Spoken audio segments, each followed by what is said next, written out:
at home. Stay on. Correcting ourselves over and over. Some deep longing. Straightening posture over and over. Is that working back there? No, it's not.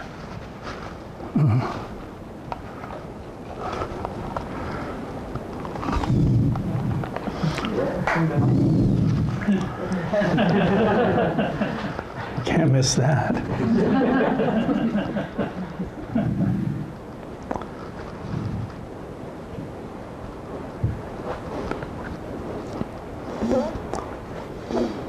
At home, correcting ourselves over and over. Some deep down longing, straightening posture over and over. Re-establishing, developing this fearlessness, this openness, knowing no better place to cultivate this sanity, determined to stay in the center of our own seat. The posture can be lost so easily.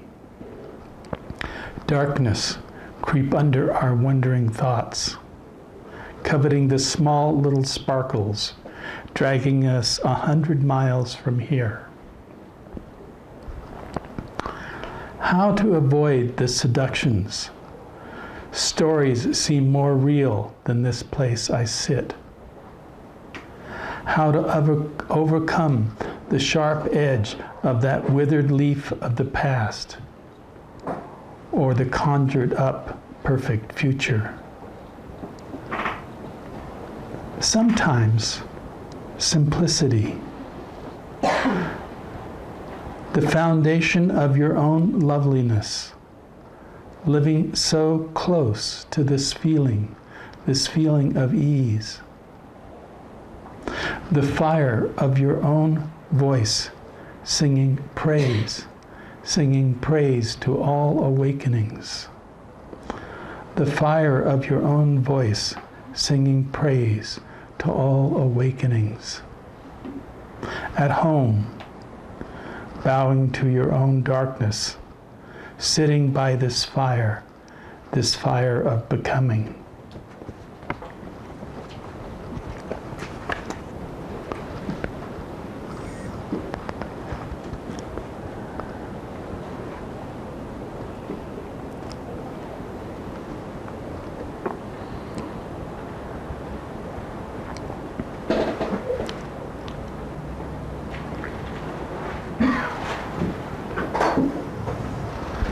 So I would like to read, this is a piece by the Venerable Ajahn Chah. And it parallels a lot of my own experience, my own practice. In my own practice, I did not know or study much. I took the straightforward teachings of the Buddha gave and simply began to study my own mind according to nature. When you practice, observe yourself. Then gradually knowledge and vision will arise of themselves. If you sit in meditation and want it to be this way or that, you'd better stop right there. Do not bring ideas or expectations to your practice. Take your studies, your opinions, and store them away. You must go beyond all words, all symbols, all plans for practice. Then you can see for yourself the truth rising right here. If you do not turn inward, you will never know reality. The great meditation masters spoke about the truth within oneself. Practicing, I began to realize it existed within my own mind. After a long time, I realized that these teachers had really seen the truth, and that if we follow their path, we will encounter everything they have spoken about. And then we will be able to say, yes, they were right. What else could there be? Just this. When I practiced diligently, I realization unfolded just like that. If you're interested in Dharma, just give up. Just let go. Mere thinking about practice is like pouncing on the shadow and missing the substance. If you follow the basics and practice accordingly, you will see the Dharma for yourself. Observe your own mind and you will have a true standard to judge by.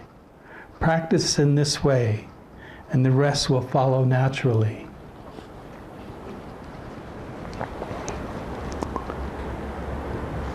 So this study your own mind is really what the Ajahn was pointing at.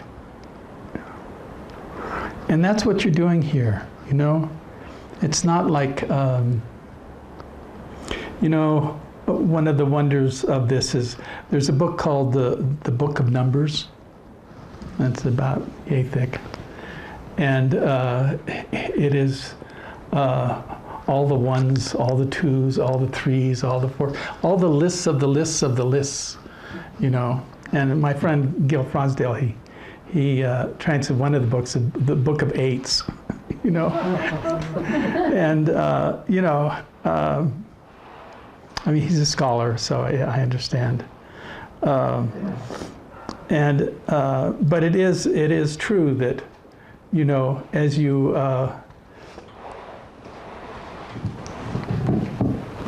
begin to work with these teachings,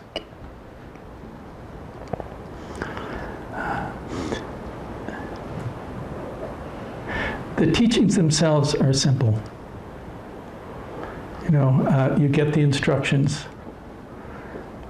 You can, from that point, then begin a process of, you know, I really advocate daily practice in the sense of being able to, you know, maybe it just sets you up to see into your own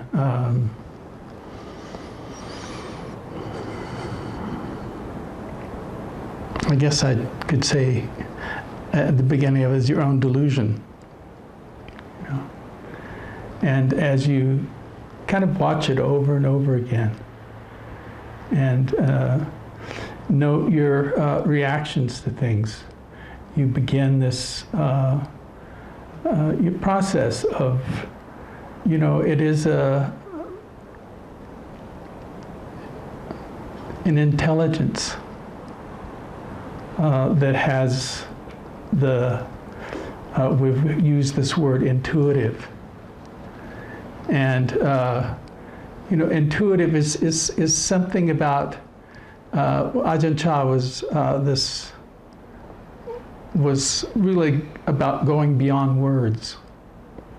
And one of our complexities, which is our gift and also our difficulty, is that we get so caught up in language that we actually miss it, because language can never be where it's happening. It is just a reflection or a description of what's happening, or hope of what's happening. And this is really ultimately about somehow, you know, can you, you know, one of the teachers I had, he was a great guy, and he talked about watching thinking as a song. And so it was to follow the rhythms of the thinking, which actually were driven by what? Usually some kind of feeling or emotion that was pushing it along. And so again, all of this these are all different kind of means to note what it is that's occurring, you know. And can you simply let it be, let it go? But how do you come to that place where you know, we have spent so much time using language as a means of understanding. And what this is actually saying, and what the Ajahn is saying, is there is actually more to it than that. You know, that the language actually interferes with that intuitive insight that is more about how we're connecting to our feeling base and our intuitive base, and not so much our thinking base. You know. And it's a training, because you have spent all these years thinking that somehow, if you get it right and you're smart enough, that you will be able to outthink the world, you know. And then you end up here. Thinking you could, you know. But it's quite marvelous, you know, this, it's actually a lot of work to let go of your thinking. It's not such, I wish it was really just an easy process, but we're so habituated. We're habituated creatures, you know. And we're saying, okay, now we're going to take a little different road here. But when you were little, when you were just the schmutz, you know, running around, you didn't have that. You weren't doing all this, you know, trying to interpret it and figure it out and all that. You were experiencing the world in its most direct way. And so in a way we have to, you know, I'm thinking of some rock song, Get Ourselves Back to the Garden, but you know, it just, it's, you know, I guess that was Crosby, Stills and Nash or something. But anyway, it's somehow we have to get back to, you know, we don't want to have the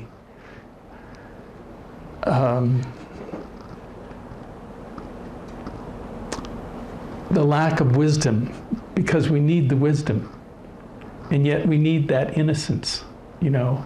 And that innocence is, in a sense, it's almost a trained openness, you know. And that trained openness, one of its truths is that it's not afraid. And so I think sometimes people come to this practice, and one of the main functions is to lessen their anxiety. Works good. And then create some kind of resting. It's why I really think a lot of that taking the one seat, that you can kind of sit in the center of things, and with things going on, you know. And it's of course a lot easier to do here than in the big bad world, but it's still the same thing, you know. It just is, fortunately it's slowed down here, and we have made an agreement to keep the stimulus as low as possible, you know.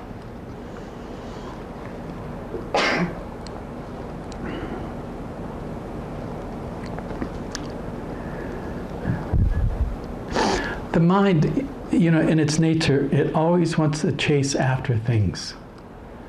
You know, for it to actually be satisfied. And in a sense, there's nothing wrong with curiosity. But there's a point in curiosity where it's no longer curiosity, it's anxiety.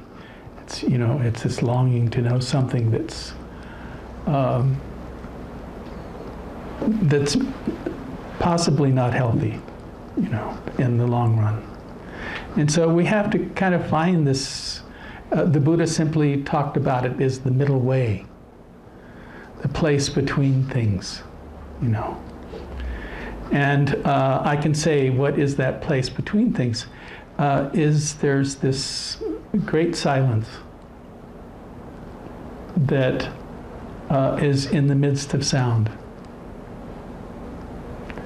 And that our practice is, first, it's being able to recognize that we're constantly constructing something out of nothing.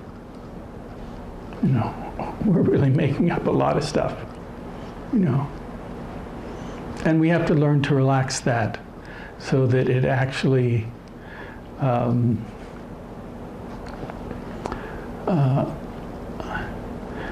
it becomes a hindrance, not an asset.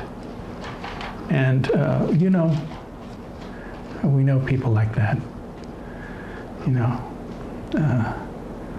sometimes wonderful thinkers, but dissatisfied with themselves and the world,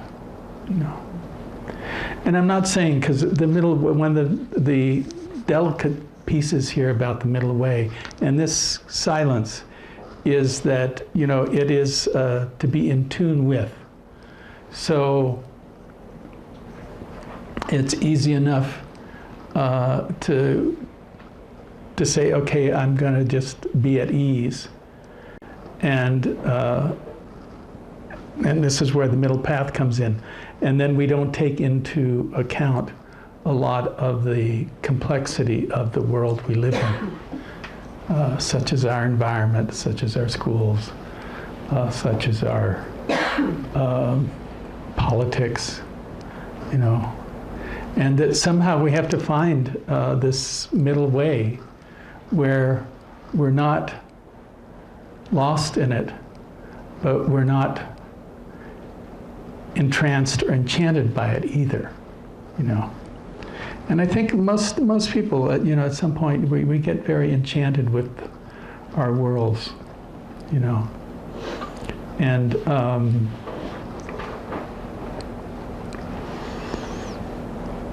in some ways, I don't think that's bad, but it also doesn't foster a wisdom. And that's probably the biggest problem, is it usually just fosters more turning of the wheel. The wheel just keeps turning. Round and round we go.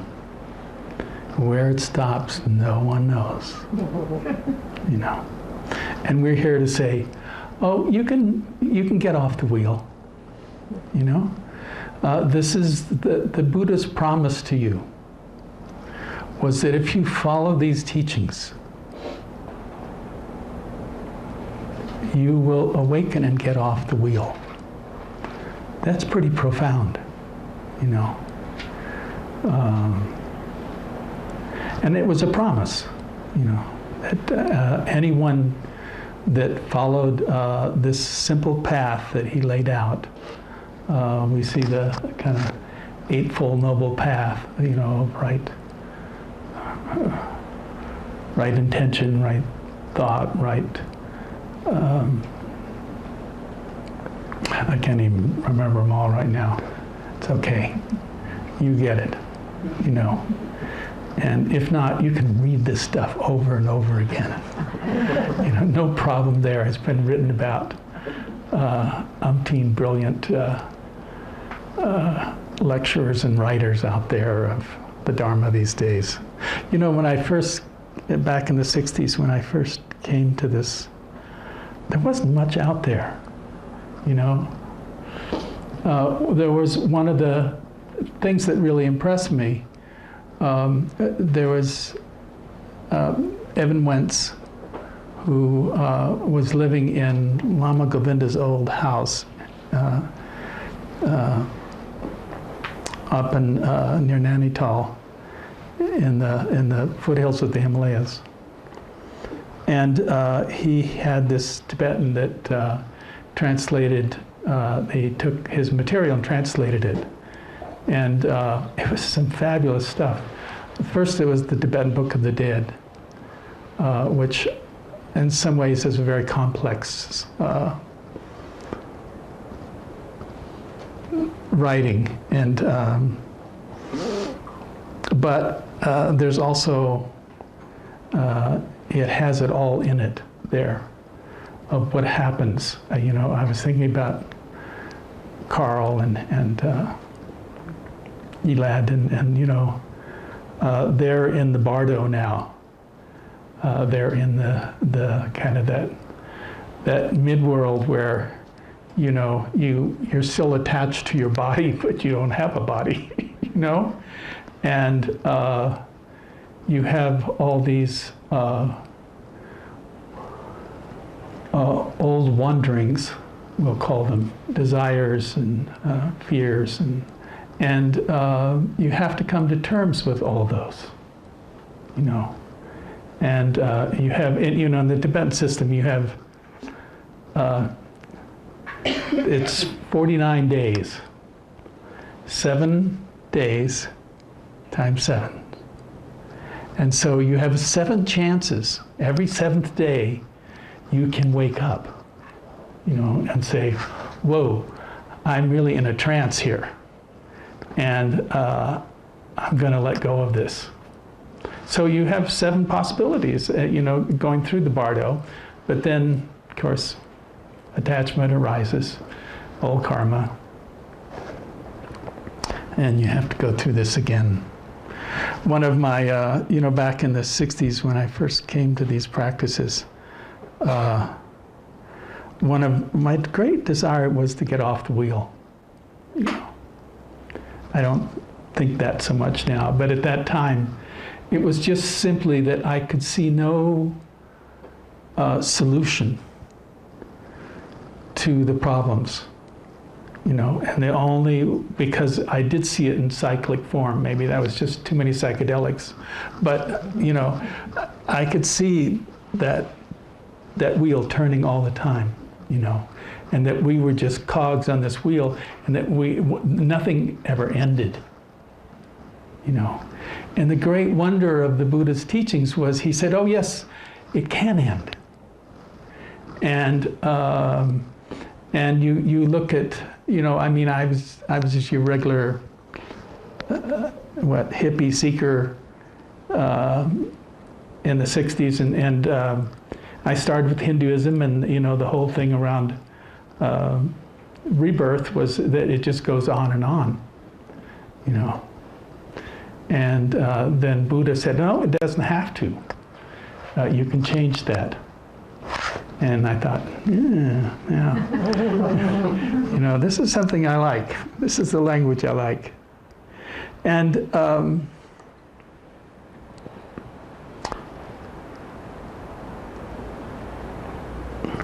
he kind of explained it as it wasn't that hard a deal, but it's a big deal. You know, and simply because we are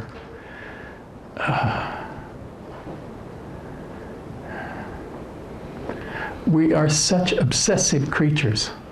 I don't care what it is, we obsess on it as human beings. And with that comes, you know, fear and desire. And with fear and desire comes the turning of the wheel over and over again. And I really want to get off the wheel. And here I am. You know, I'm happy to say that I figured it out. You know, it wasn't getting off the wheel. It was not being bothered by the wheel. You follow the difference there? And so, and this is where the whole ideals of Buddhism kind of split in some ways from the Theravada to the Mahayana, and the ideals of the Bodhisattva. Is that somehow then you can be without the the trappings.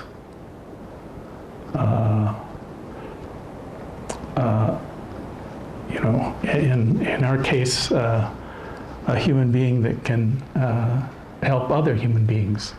And you all have that, you know.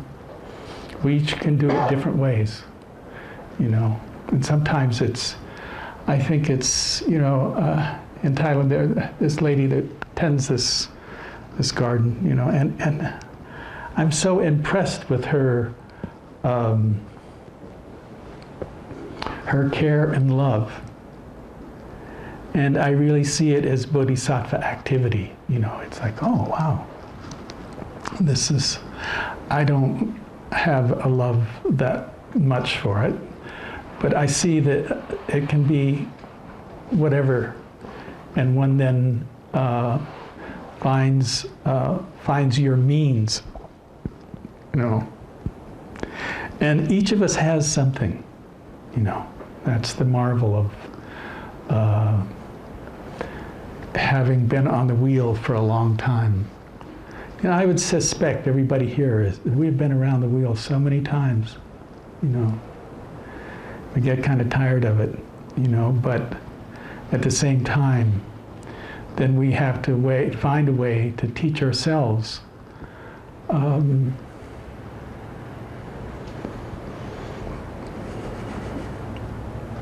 not to create suffering for ourselves or others. That's as simple as it can be put, you know. And that we can begin to be connoisseurs of, I'm going to use this word, the great silence, you know. And that, you know, sometimes people say, well, I don't know what the great silence is. I don't either, you know.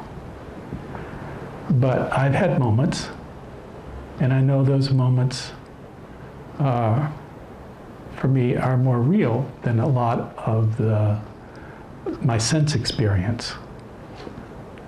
And so I hold them dearly as the underpinning of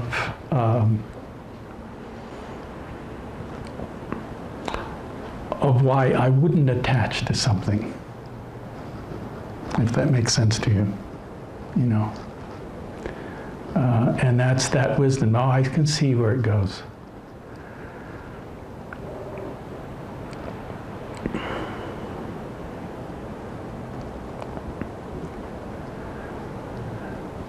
There's an interesting line in how this practice, this great silence, is the language of one taste. You know, that of course everything is exactly the way it is, and that we have this capacity to either see it as two or as one. And it's true that if you get caught seeing it, we know about the two. I mean, that's dualism. It's the most of our world. But there's also one, and there's that one can be where somehow, and this goes back to that thing about thinking, goes back to silence, that it doesn't separate out. So it's that unifying factor that all of this is just one, you know. And so in that way, there's really no good or bad. And that's, I know, a little difficult. But in its ultimate sense, it's not, because this is one place, one time, and one unified experience. So it's like we're in this room together, right? But in reality, you can say, oh, there's all the separate thoughts of everybody's, I say a couple words and you go off and think about something, and everybody's doing that, But then there's one other thing, and this is the one, is that we're also all in the same place at the same time, through our choice.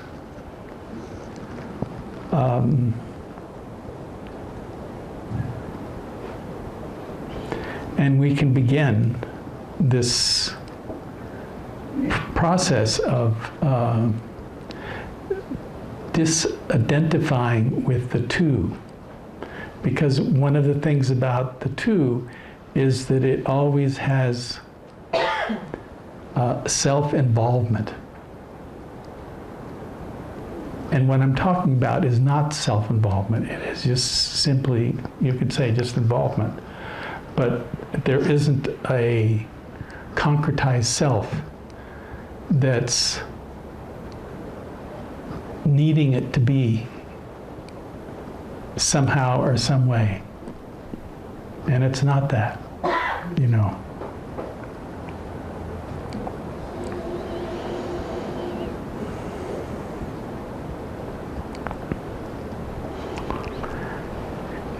You can spend years and years wanting to become enlightened. And from this one point of view, which I like, you're already enlightened. And wake up to it and start acting like it. It's another way, but it's, that's that thing of fake it until you make it.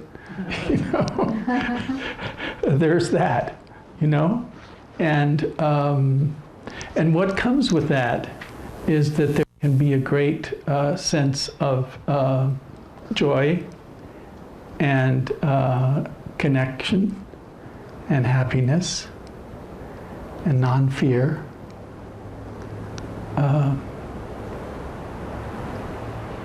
Simply because we're not buying in to the rest of it.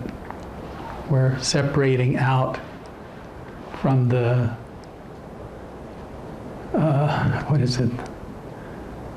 the nagging, neurotic desire and fear, the poisons, they call them. Ultimately the delusion.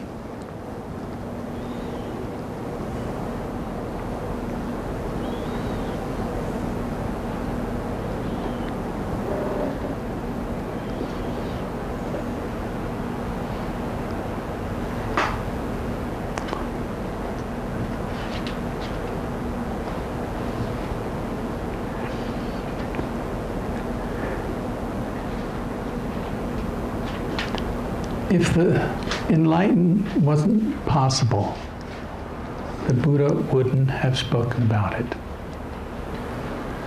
And if he spoke about it, it meant that every one of us has the capacity to awaken. And again, awakening is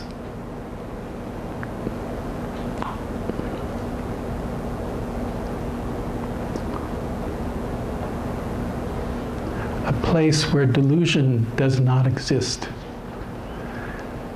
And so there are moments where your intelligence and your intuition and your heart line up, and you hear that, and you can speak or act out of it.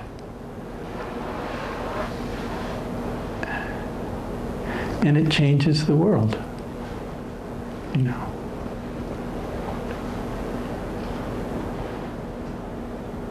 It's so interesting, we have this word love. And it's true, it is kind of the basis.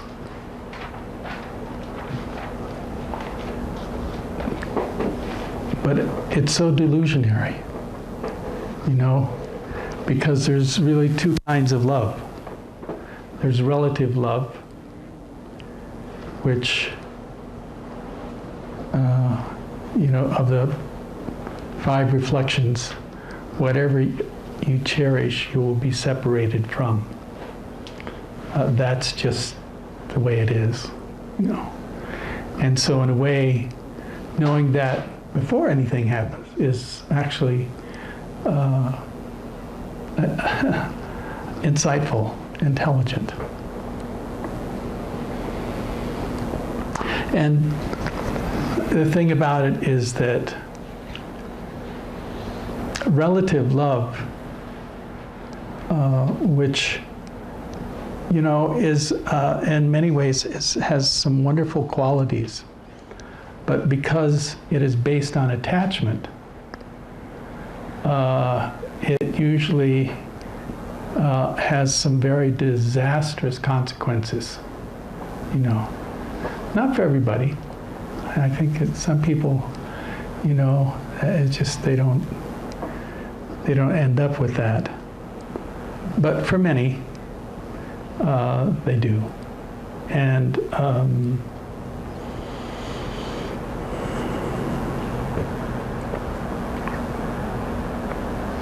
they have to learn kind of this next piece, which is really why we have 2 words. We have love, we have this word metta, which is really universal kindness. And that universal kindness, the difference between it is one is not attached and the other is attached. So if we can find that there is that universal love that's not attached, which we call metta, then it sees everything in the same light. So it sees the rocks and the trees and the lake and the rain, all with that same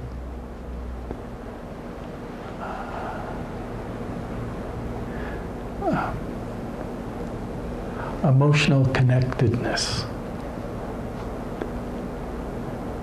And so we have to learn how to kind of take that relative love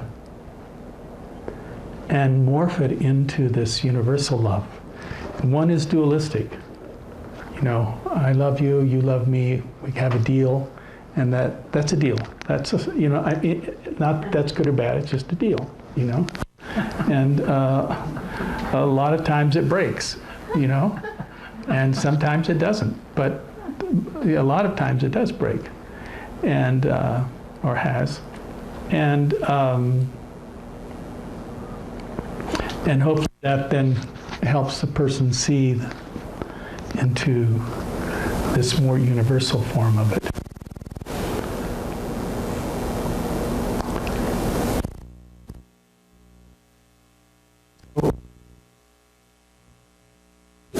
It's related. One taste.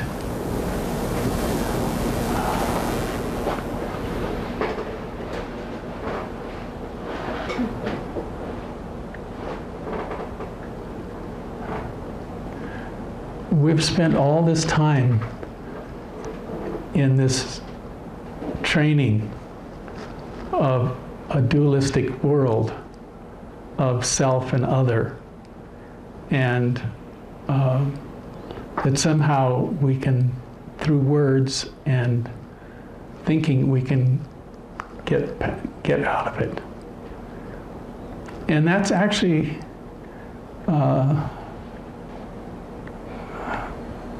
in one way you could say you could cause yourself a lot of suffering this way, trying to it's like trying to fight your way out of a paper bag or something,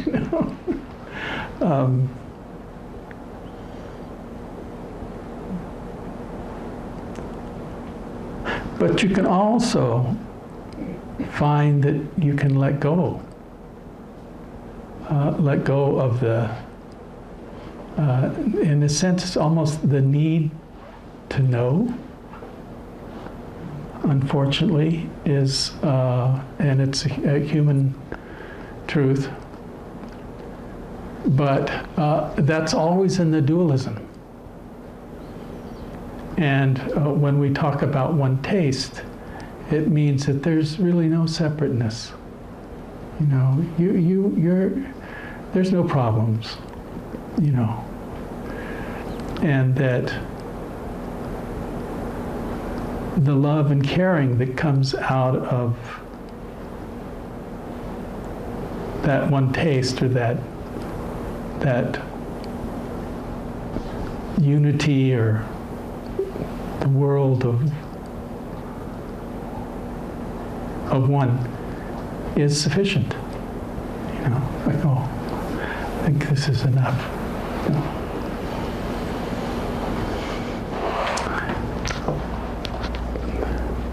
I know it's a little complicated because of really, what is it? That in the relative world, you know, we want that lake to stay blue. We want the sky to stay clear. We want our water to be drinkable. We want to be able to stay warm or cold, depending on the external. These are all part of it. But it's really how we hold it that matters. And that's where that one taste, which really is just you could say the intuitive heart, the way it has its fundamental intelligence, you know.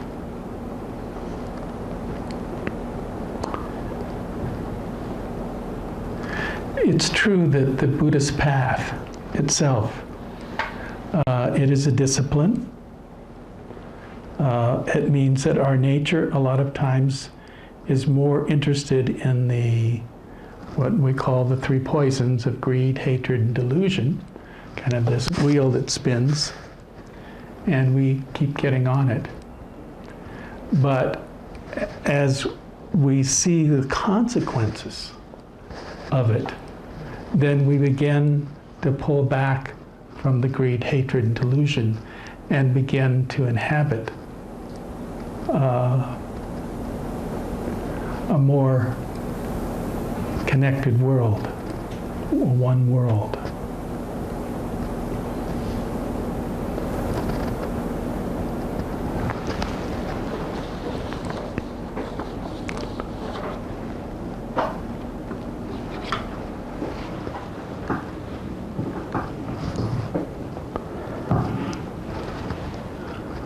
This is going to work. This is from the priest Agnes de Maila. Living is a form, excuse me,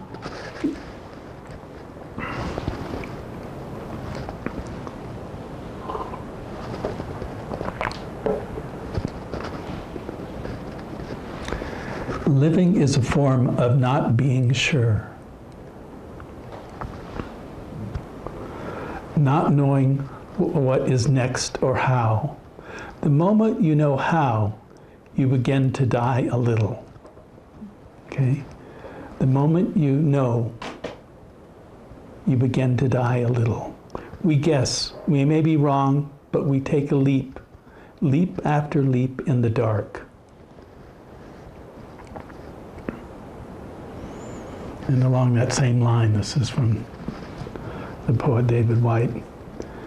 The strategic mind gets enormously frightened around change because it knows it doesn't belong there. Let me read that again.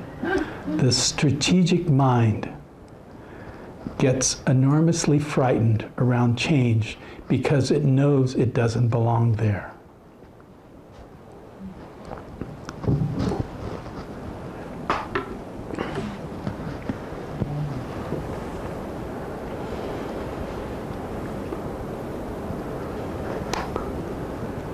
So much of our life is we're living from our past experience, which has captured us.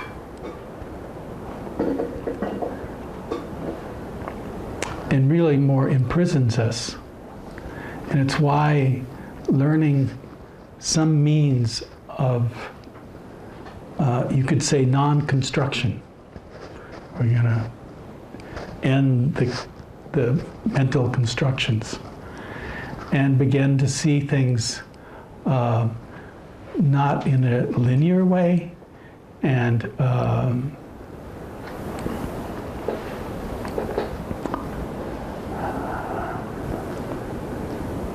not in a way with words, but through this silence that then allows our senses of seeing and smelling and hearing and tasting to function as momentary independent experience. And within that, there doesn't need to be any construction of self, or who we think we are, or how it should be, or how it would be, or how it will be, or how it was. And this is the act. This is how we can do this, you know.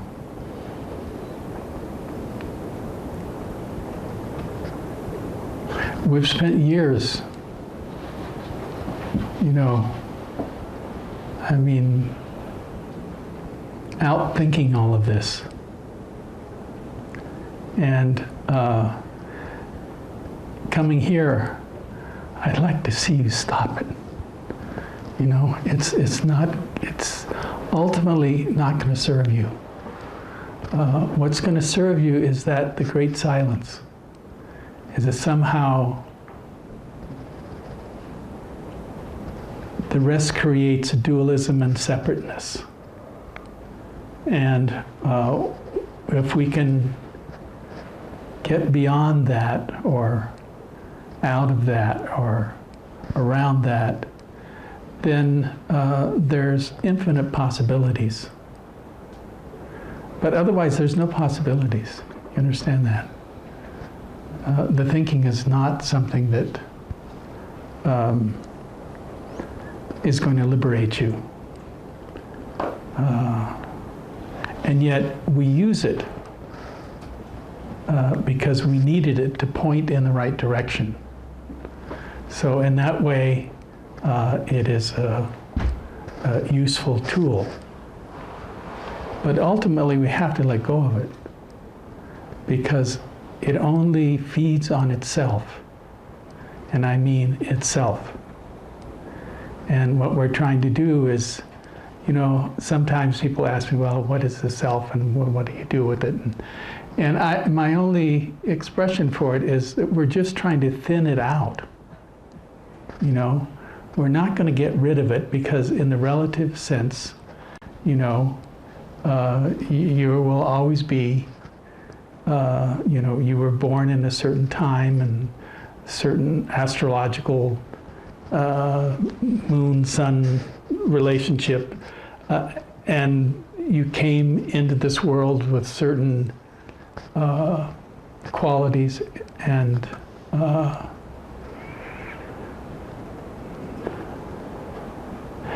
that is the personality stuff. And you're not going to get rid of that. We're not here getting rid of that. We're really here trying to see through it, you know, and see that we're actually a lot more than the self that we have so meticulously constructed, believing somehow that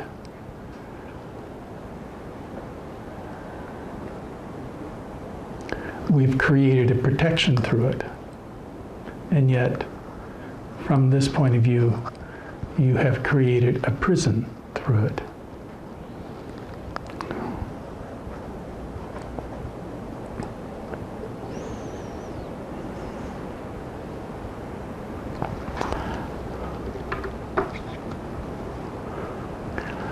I realize I've just been babbling tonight, but it's fun.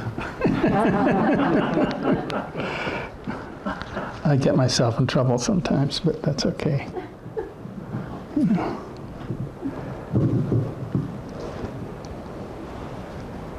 So I'm going to read my poem, At Home, which is not in my scuffed up shoes poetry book. At home, correcting ourselves over and over, some deep down longing, straightening posture, over and over, reestablishing, developing this fearless openness, knowing no place better to cultivate this sanity, determined to stay in the center of our own seat. The postures can be lost so easily. Darkness creep under our wandering thoughts, coveting the smallest little sparkle, dragging us 100 miles from here. How to avoid the seductions? Stories seem so real in this place that I sit. How to overcome the sharp edge of that withered leaf of the past, or conjure up a perfect future. Sometimes simplicity, the foundation of our own loveliness. Living so close to this feeling of ease. The fire of your own voice singing praise to all awakenings. The fire of your own voice singing praise to all awakenings. At home, bowing to our own darkness, sitting by this fire of becoming.